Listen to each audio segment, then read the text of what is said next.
Good morning, everyone. Welcome back. It's great to see everyone. So we're going to pick up because there has been such a response to the whole theme of parents on somewhere on the continuum of narcissistic traits. Suzanne and I cooperate on posting blogs weekly on Psychology Today, and just to show you that this is not a benign topic. In the first 72 hours of our first post on narcissistic parenting, we had over 20,000 hits. So this is just narcissistic traits in parents and the effect on us as children. So this is in the pulse of many people, right? Which is why we're going to spend a few more podcasts exploring.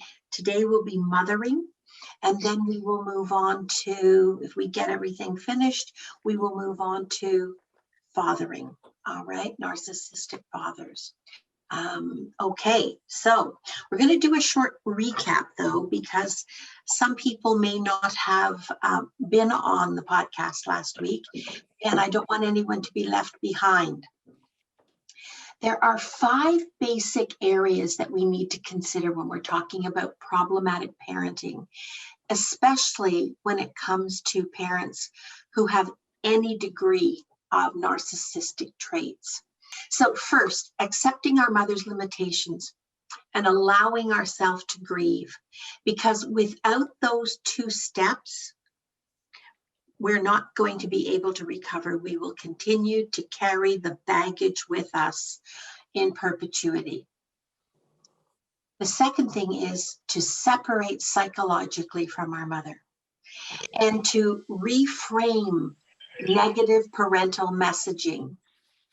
All right, now, when we're talking about reframing, that's just a mental health term for, it isn't lying to ourselves, it isn't pretending, it isn't overlaying a Pollyanna view of what happened. It's simply a matter of, as adults, being able to open up the scope that we can look at. That allows us to consider more factors that are also true. As a child, we see things like this, all right? We see things through a very small, very self-directed, and that is a healthy response for a child. You wouldn't expect more than that from a child. But as we get to adulthood, and we get well into adulthood, and we keep having these flashbacks or these recollections or these unexpected emotional responses to things that mimic something vaguely in the past, right? This is when we need to use that as an alert system. We need to look at that and ask ourselves to put ourselves in a safe place, physically, emotionally, spiritually, and to open the apex of what we're going to consider. And then, on top of that, to look at the context, the other factors that were also true. Does it change the truth? No, it doesn't change the basic truth. This is not a way to invalidate yourself. This is a way to put a better, more adult proportioning and balance to events that really happened, so that they still exist, you still validate them, but now, rather than have them overwhelm you, you can see that there were other factors in the context of your family life, in the context, perhaps in this case, we're talking about mothers, of your mother's mental health, her physical health, other challenges. The context of things is a huge balancing factor for how much weight we want to give these circumstances in our adult life. We feel them in the proportion we experience them as children, and they may have grown and festered because we've been sitting on them for quite a while, stuffing them down. All right. When you stuff stuff, you leave stuff. It's sort of like leaving stuff in the fridge. You know, the stuff that gets pushed to the back, sooner or later, it's either going to be dried up and dead, or it's going to be a science experience growing up the back of the fridge. That's the same thing we do to ourselves when we stuff without a due date, without making a date with ourselves. Maybe we can't stop our life to a dead stop and have a look at it in the moment, but we recognize it, we validate it, and we promise ourselves a date with, what was that about? Because I don't want that interrupting my life in perpetuity. I'm going to try to figure that out, or I'm going to get some help. If it's disruptive to my life, to my mental status, to my health, physical health, interrupts my sleep, makes me eat too much or eat unhealthy things or not enough, deprive myself. On my baseline, that baseline of Maslow's hierarchy of needs. Look that one up, folks. Maslow's hierarchy of needs. If we're having interruptions on that level of the pyramid, make a date with yourself to come back to it. Do your best to start figuring it out and unpeel it like layers of an onion. Okay, the third thing we need to do is work on our authentic awareness of ourselves. Not who other people expect us to be, who we try to be to please other people, who we actually are when we live in our own skin. And give ourselves the right to be that person, because we are unique and we have a gift, and it is for us. It is for us to live that life. The fourth thing is perhaps currently dealing with our mother now, either actively in real life and our relationship with her. All right, so those are two separate things. We don't have control over our mother. We don't have control over anyone else. We might influence someone's reactions to us, but we don't have control. If we're trying to gain control, we're spinning our wheels. We do have much more influence and control over our relationship, because that's a collaborative endeavor. We are an essential piece in that relationship. And we want that relationship to be a healthier relationship. Healthier, better, not Pollyanna ideal. All right? Why can't you make that an optimal relationship? Anybody?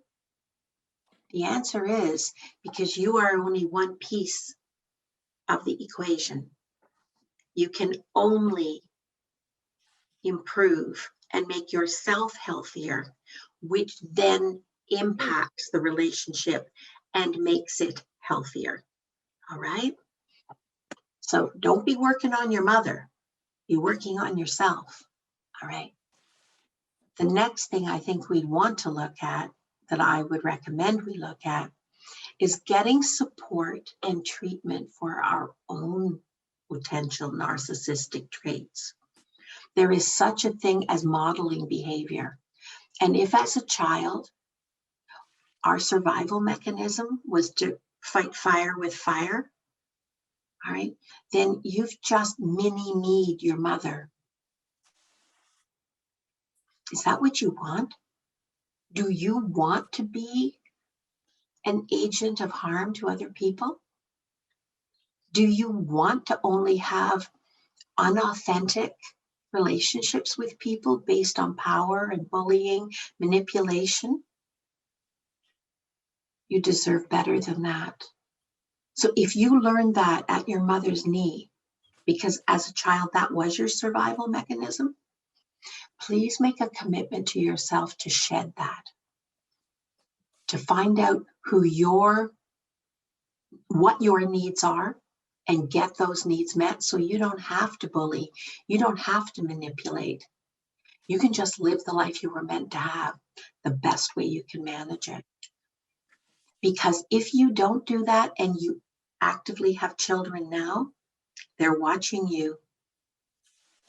They're learning. What do you want them to learn? The legacy of pain that you've carried?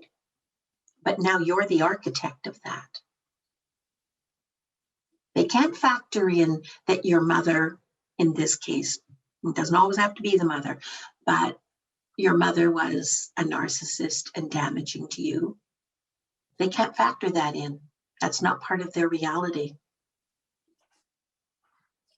Or you might want to get a jump on any children or grandchildren that you may have, being able to change what you have to offer them in the way of the lessons you've learned about unconditional love, acceptance, validation, patience, understanding, support. Because you never changed anyone in the long run by bullying or manipulating. That always comes home to roost. So how do we accept our mother's limitations? That is a huge learning curve, all right?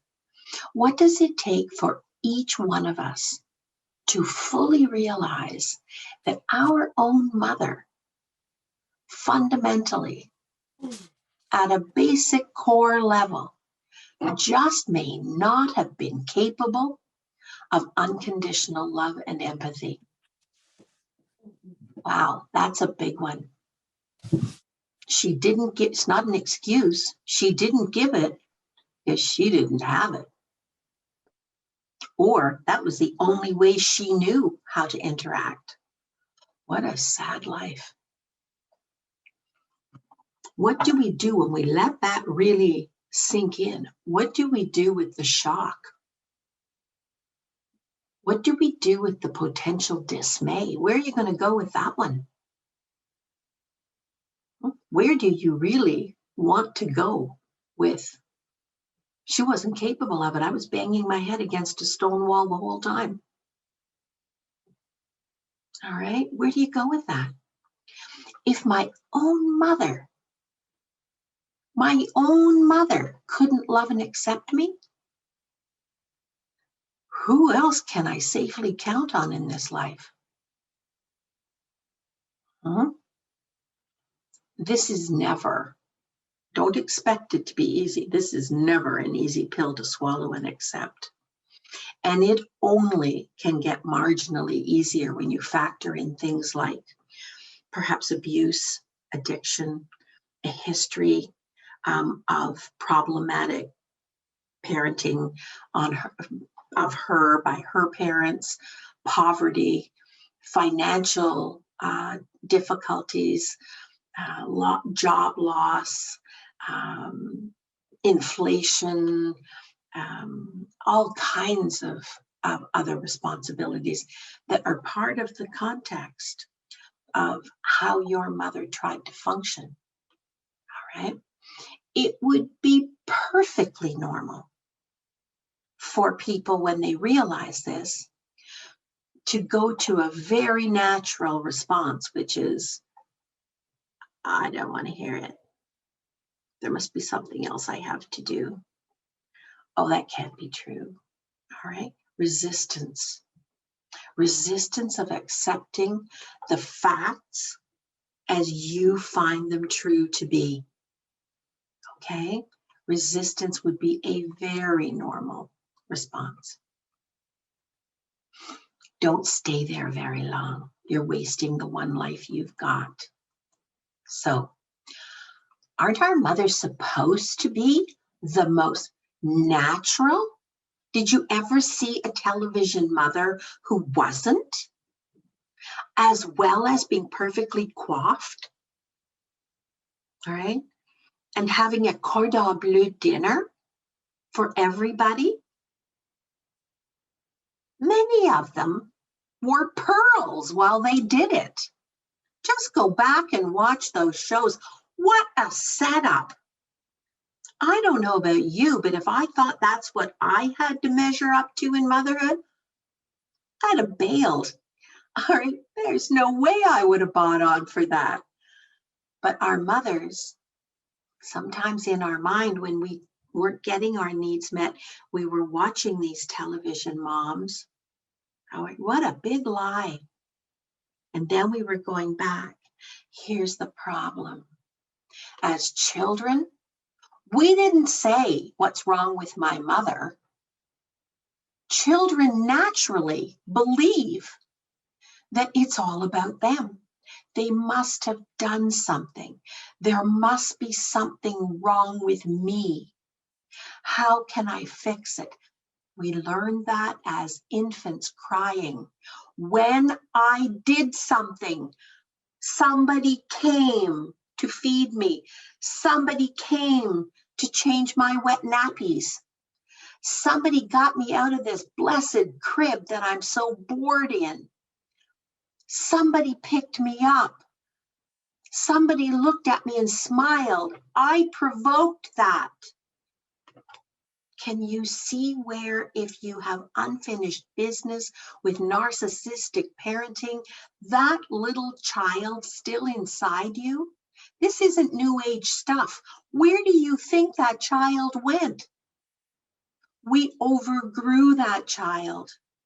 We superimposed that child with accomplishments, goals, marriages, children, jobs, education, volunteer work, whatever. That little child is still inside of us, and they're still wondering, what's wrong with me? That's why, to the extent any of us feel like, why am I not enough? Why isn't this working? It must be something about me. Yes, as adults, we change our perspective. We learn to blame the other guy, which isn't a lot more helpful. But there's that little child that's still saying,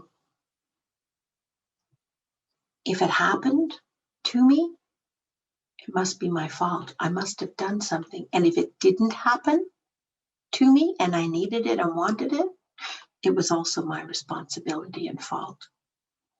Wouldn't you think that denial?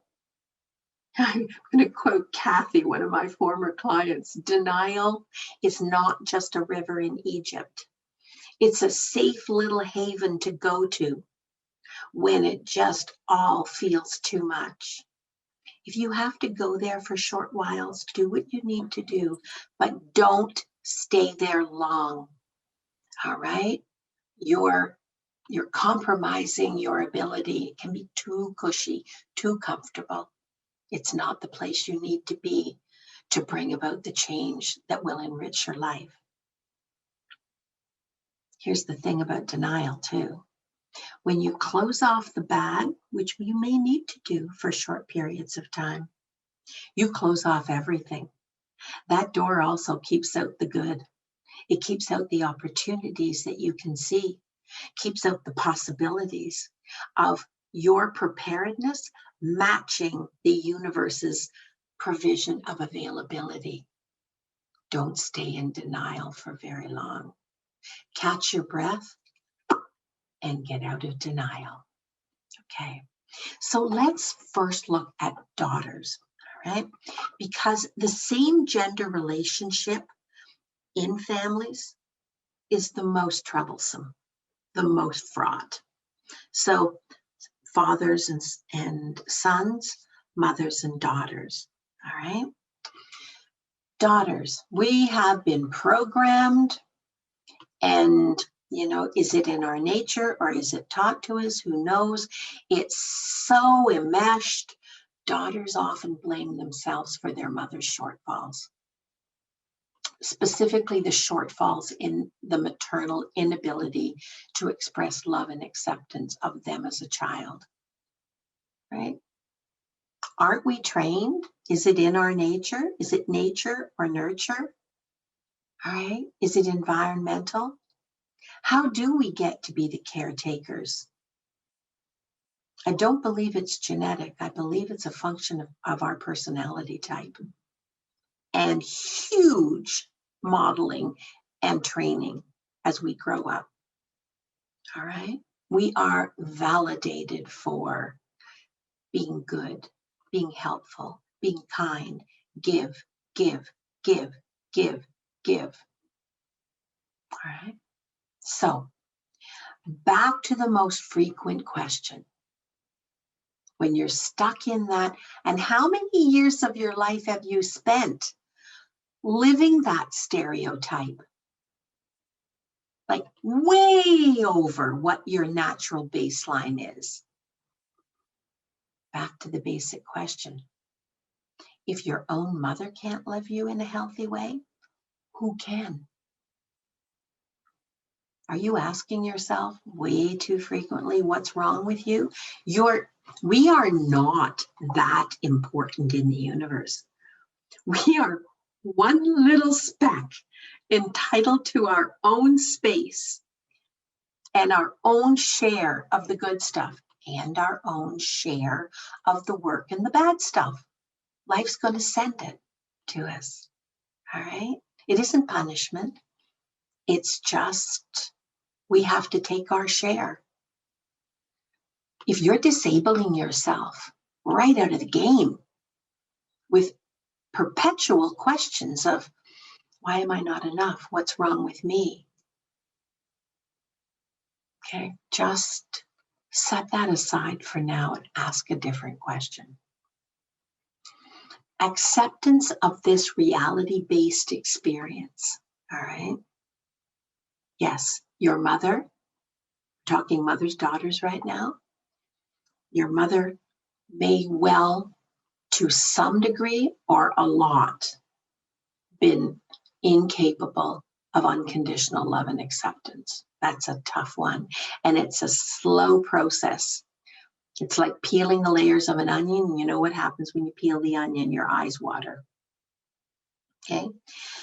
The next thing we need to gather the courage and the strength to do, though, absolutely essential, is before we can grieve the lack of what we didn't get and the loss of what we wanted and dreamed we could have, we have to accept the reality of what we have experienced and not experienced.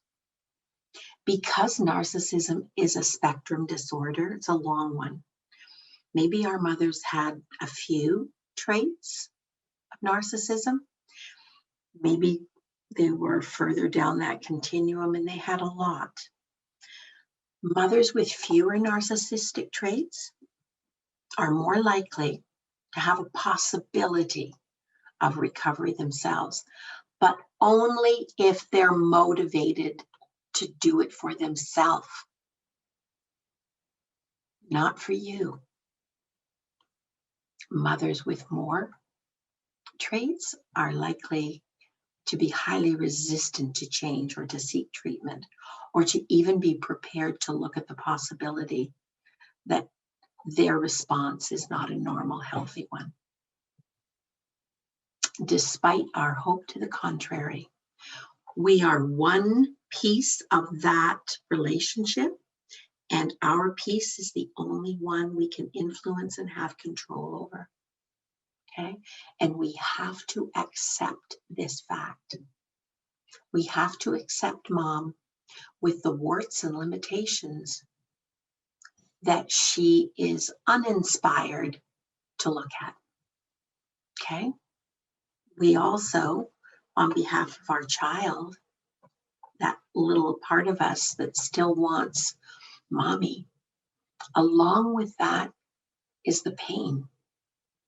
Okay, and that pain continues to cause us suffering. It's the degree to which we can't take back our life and our minds if we hold on to that. But if we can just, it's sort of like forgiveness. Forgiveness doesn't set the other person free. It sets you free. Because all you're saying when you forgive is, I'm not going to carry it anymore.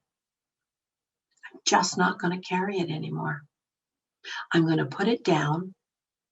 And as incidents disrupt my life and come up, okay, that I need to look at, that because it interferes with my life, because it makes me unhappy and unsettled, that's when I'm going to peel the layers back, incident by incident, episode by episode. All right. And I do that in order to move forward and be able to grieve. How do we know? It's not just okay, I've made a decision. There's also a process to it as well to make it authentic. How do we know if we've totally accepted our mother's limitations? Here are some questions to ask yourself. Do I continue to wish and hope that my mother will be different every time I talk to her? Do I continue to have unfounded expectations because it's my right of my mother? Have I accepted my mother for who she is? And why is that any different than her accepting me for who I am? If I can't do it for her, why would I expect her to be able to do it for me? And this may not be a kumbaya moment. This may be, we are not going to have a meeting of the minds. We are not going to see things the same way. And not in some theoretical, well, of course, we all have different opinions. No, this is a very visceral, face-to-face moment when you go, I wouldn't have chosen you as a friend if you had a view of the world and behaved that way. But you're my mother. So I accept it. That does not mean you're buying on for more damage. The games stop now, but they have to stop with you first. She doesn't know it's a game. All right. Next question. Am I expecting someone else to meet my childlike needs? Because I've given up on my mother, so now I'm going to pick another wannabe mama or partner? How do you expect them to do that? Remember, no one is responsible for knowing your needs and meeting them other than you, first and foremost. Do I continue to try to get my childlike needs met in relationships? And instead of that, why do I not look at the one person who knows my needs or who has the inside track on what my needs are and when they're met? Is this sufficient to meet my needs? Me for me, you for you. Okay. Am I looking for a partner? When I'm choosing a partner, am I looking for a partner to replace my mother? That's never going to work. The other thing we've been taught to believe is that women marry their fathers and men marry their mothers. That's not true. All right. We marry the partner we have the unfinished business with in an attempt to complete that learning. So if you're picking a partner to replace your mother, how did it work the first time? Why would you expect it to work any better this time? Be aware of what you're doing. Do I feel a sense of entitlement about my needs? You are entitled to your needs. You are also entitled to the time, space, and energy to understand them, to experience them, and to find ways that are satisfying and healthy for you to get your own needs met. When you successfully complete the acceptance part of recovery, you have a much deeper understanding of realizing that no one can really meet your childhood needs except you. You realize it. It really rings true. All right.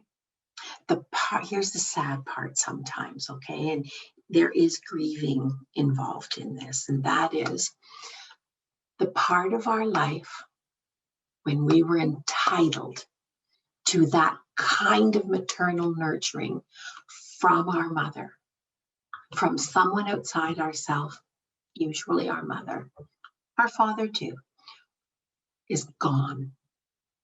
It's gone. We need to parent ourselves now. Even when you're willing to grieve that loss, you have to fully understand and fully accept that boat has sailed and it isn't coming around again in any healthy way. You are the only architect of understanding of the rest of your life, really. By understanding what are your needs, the strengths and the vulnerabilities, those are your needs. It's not just the good stuff, all right? And how do I need to get those met best? What do I need? Where is it? And how do I get enough of it to make a difference? It's all I. What are my needs? What do I need? Where is it for me? And how do I get enough of it to make enough of a difference? All right? Even when you're willing to grieve, you have to fully accept that that's reality as an adult. That's healthy reality. You can go down a lot of dead ends if you choose, looking for mom, looking for those unmet needs. You're not going to find them. They're in you. You cannot recreate that hallmark moment of happily ever after. All right. That mom on the TV show forgot her lines, missed the spot on the floor where the camera could pick her up. All right. Never probably cooked a meal in her life, certainly not one for her TV family. Had major reworking physically to be suitable for television. She was a figment created. All right. Those hallmark moments. All right. There is no happily ever after if you're looking for them outside yourself. Also, you can't make that brand of happy happen now with someone else. You need self-knowledge for it to happen. It was your right as a child. Unfortunately, it's an unmet right. And it's unrealistic to expect and to feel entitled to that as an adult and make it someone else's responsibility. That's the fastest way to ruin a relationship, is to foist off responsibility for having your needs, knowing what your needs are, and having them met by someone else. All right? You live in conjunction with other people. You join other people, but you join them with full responsibility for yourself, and they with full responsibility for themselves, and two healthy people in search of happiness and fulfillment and satisfaction that form relationships. The next decision is to allow yourself the feelings. Get ready for it. okay, as they occur, and to face the truth of what you really are feeling.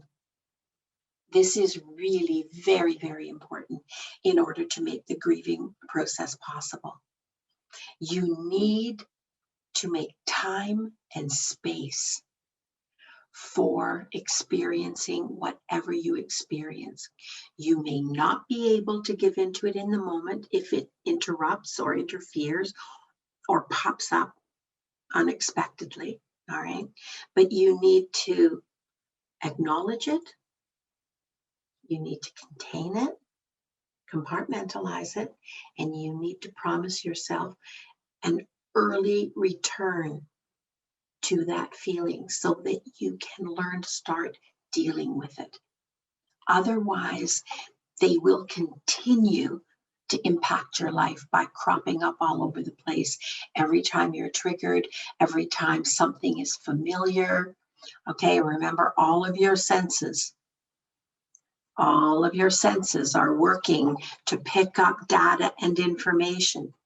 It could be a smell. All right.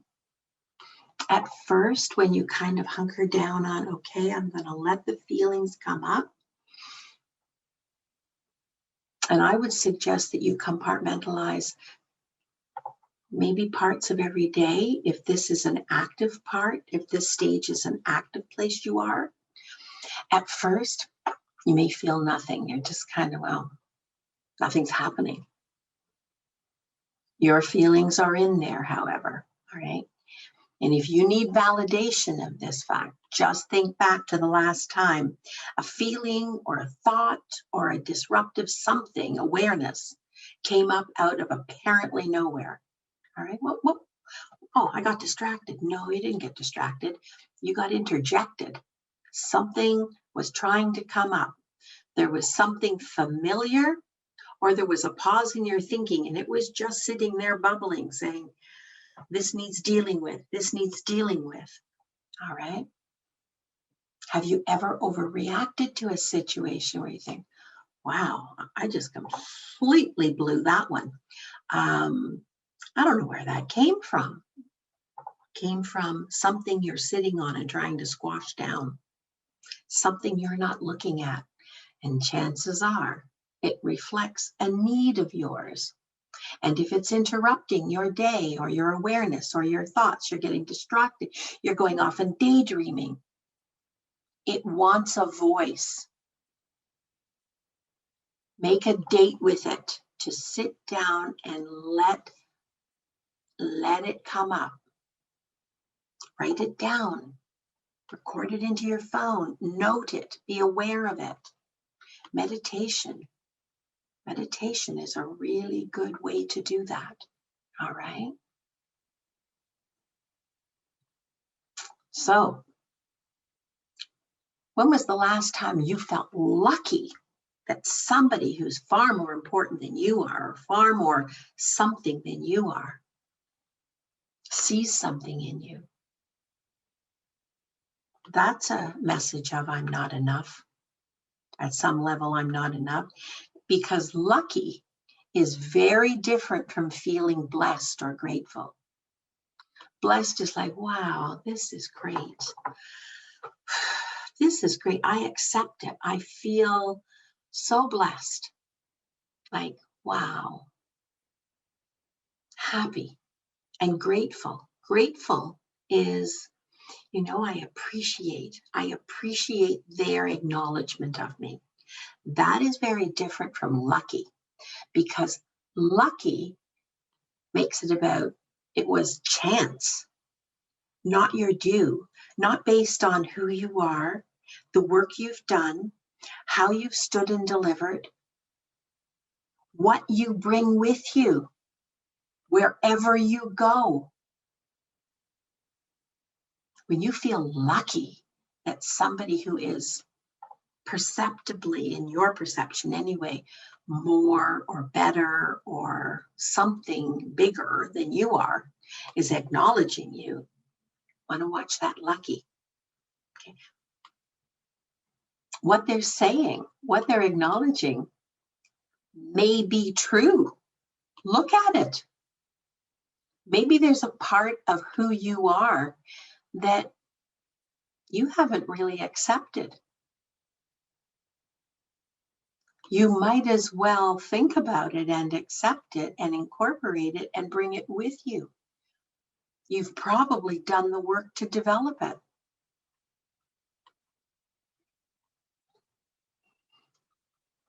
When you feel lucky, lucky's just one way, but many people have expressed feeling not enough, okay, or just questioning themselves when things get tough, all right? Not feeling worth the effort and important enough plays out with hoarding.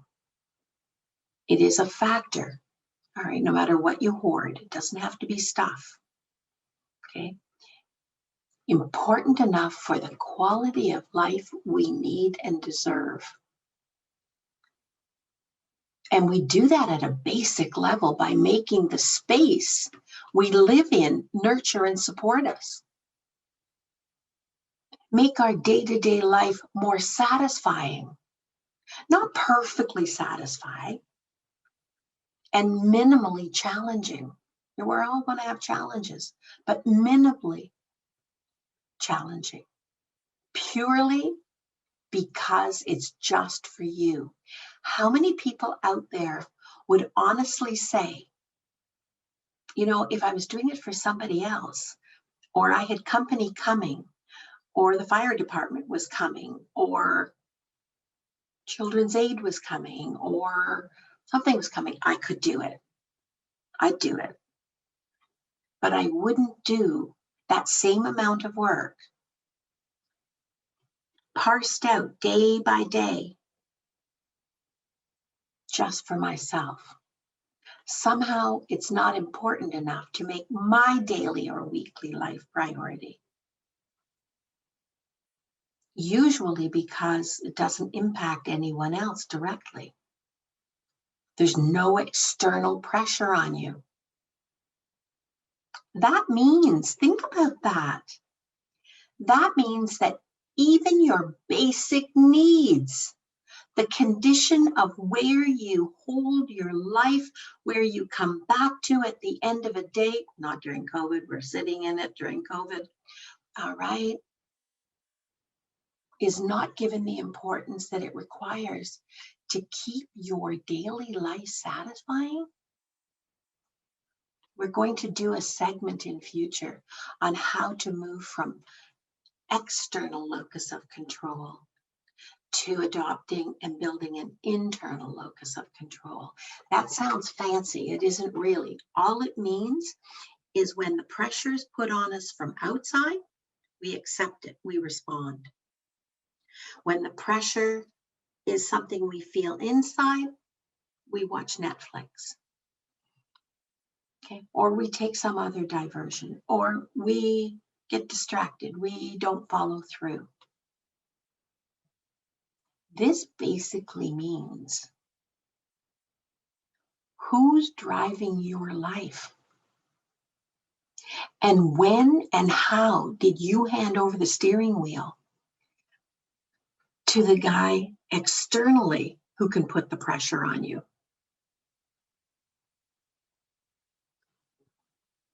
And that's going to be your focus. That's going to be where enough energy, enough motivation, enough impetus comes from to make the changes you need in your life for you.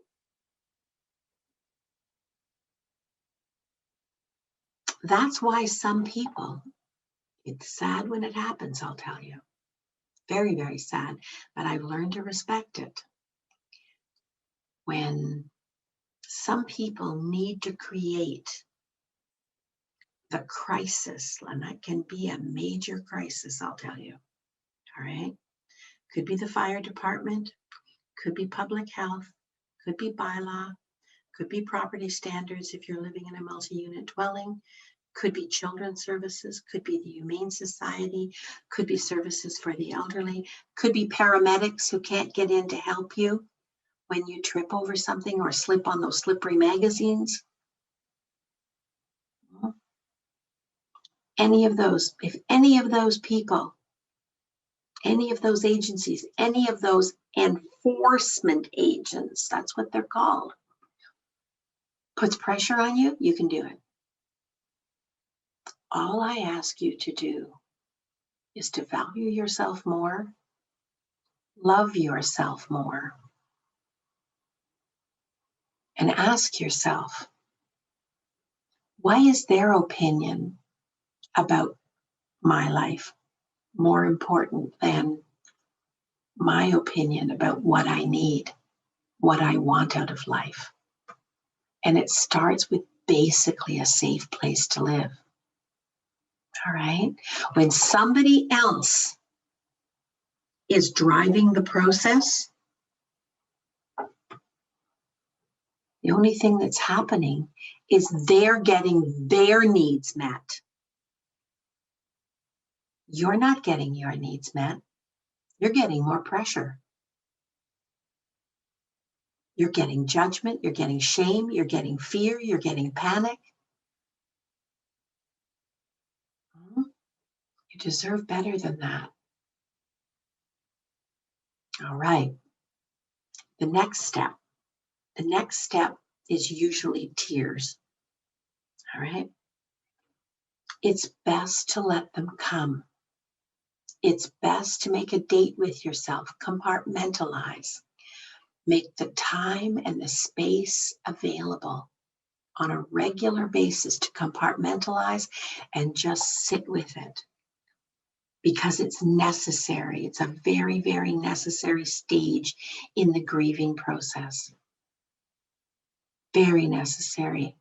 Crying is healing. Now, if it goes on and on and on and on and on and on and on and on, and you can't get it stopped in order to compartmentalize it, to move into your daily life and still continue, then reach out for help. But those tears are in you. You're drowning in them. That they're still there. Shutting them off is only going to cause more festering.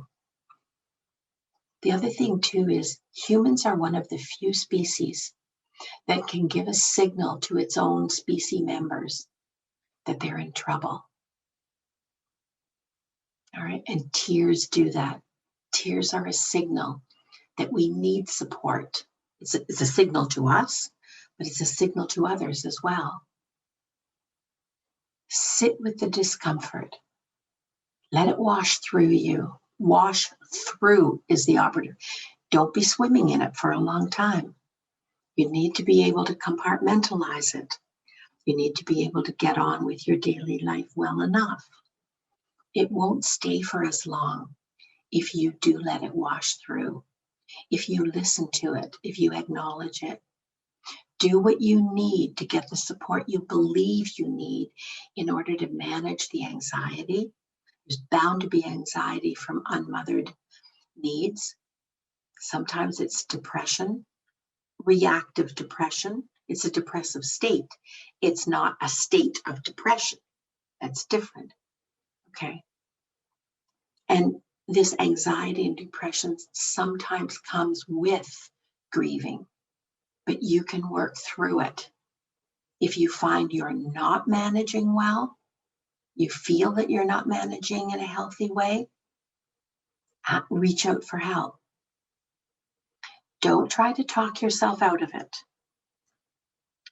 Others around you may want to solve this for you. They may try to do that. No one wants to see you hurt and in pain. If you live with someone or you're loved by someone, they may not understand if you don't explain it to them. Explain what you're doing. Explain what's happening to the people you trust the most. Their understanding of what you're going through is very important. Don't let them talk you out of it, distract you, cheer you up. This is a stage in your healing process.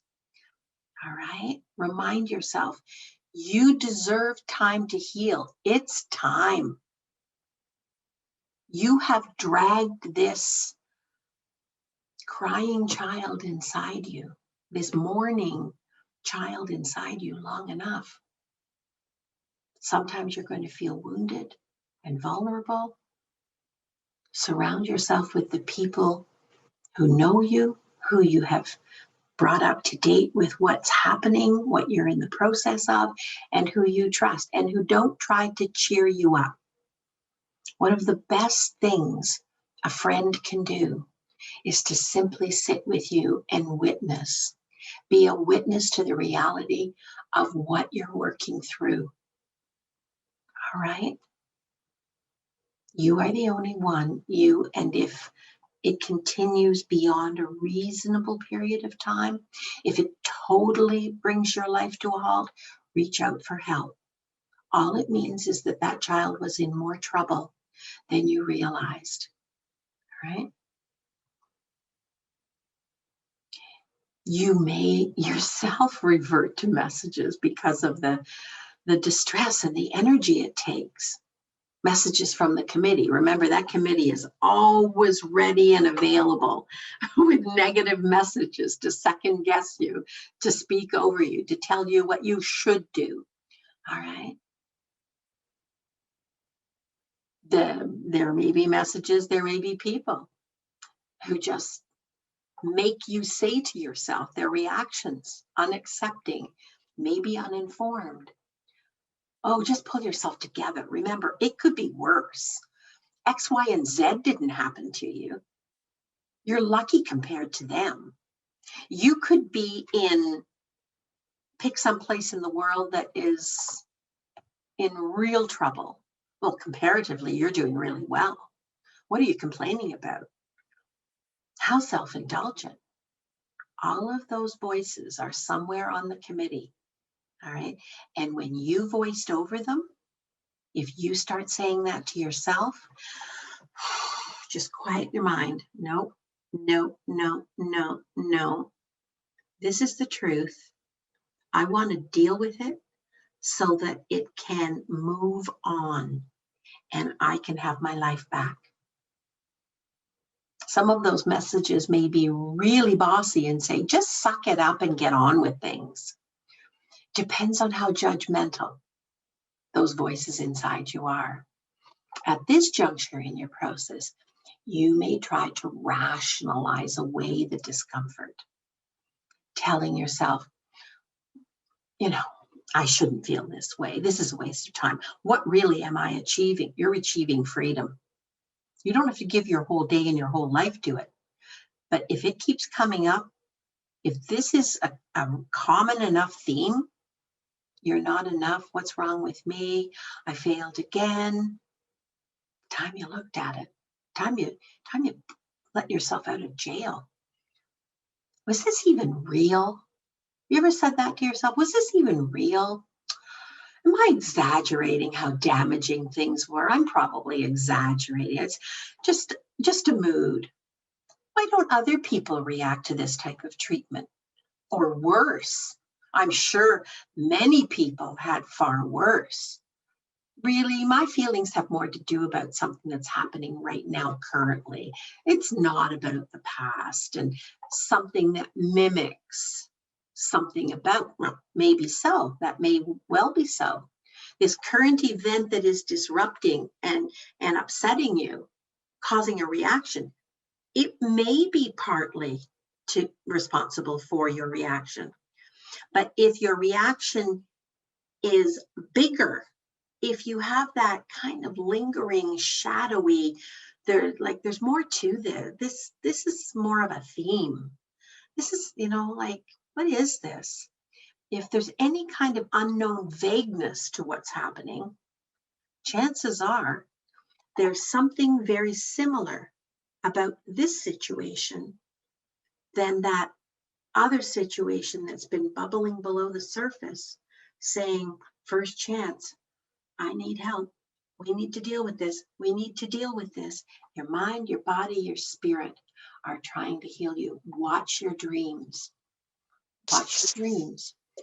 Our dreams are where we try to work things out. Okay? We try to work things out. We make all the little widgets fall into place. Whatever there is, you need to release it. You do that by letting it be. Just sit with it. Do your absolute best to develop comfort. Sort of like pain.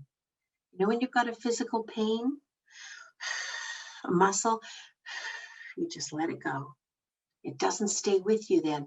When you tighten up, when you try to manage it, when you try to hunker down, try to just, pull up your socks and get on with it, it stays with you. It stays blocked in you. Just let it go. It won't stay forever. Remember, these feelings may also, in part, be those of the child with the unmet mothering needs from a narcissistic parent that stays with you. Comfort him or her. What would you say to yourself as a child if you could have said it to them then? If you had been an adult and that child was experiencing the uncertainty that they were experiencing, what would you have said to that child? All right? How would you have comforted them? How would you have helped them not take unnecessary, unwarranted responsibility and carry it? Say it to that part of yourself now. And keep saying it. Keep saying it until you feel the shift forward. Because that shift will come. You make time and space to sleep. You make time and space to eat. You make time and space for a lot of things. Make time and space for healing and getting on with your life with positive mental health and dealt with past issues. They won't keep coming up. If you peel the lid back, call them what they are, and do the work that you need to let them go, move them on, and learn from them. What have I, biggest mistakes? The first question you ask yourself is, what did I learn from that? What do I never want to do again? That's based on and holding on to, shutting it down, and not respecting and valuing yourself enough to let yourself do the work you need to do. You don't need to shut down your whole life to do this. All you need to do is make compartmentalized time and space. One of the ways I do it is through, and there's no pitch here, find it. There are lots of free ones, okay? I use Monique Rowe's A 10-Minute Mind because I'm very, very busy and I love being busy. I love what I do. But you know what? That's my measure. I'm in trouble if I can't take 10 minutes to recenter every day for the next day. Find, if that's not your ilk, all right, find what is. But you're worth the solution. Thanks for coming. See you next week, everybody. Bye.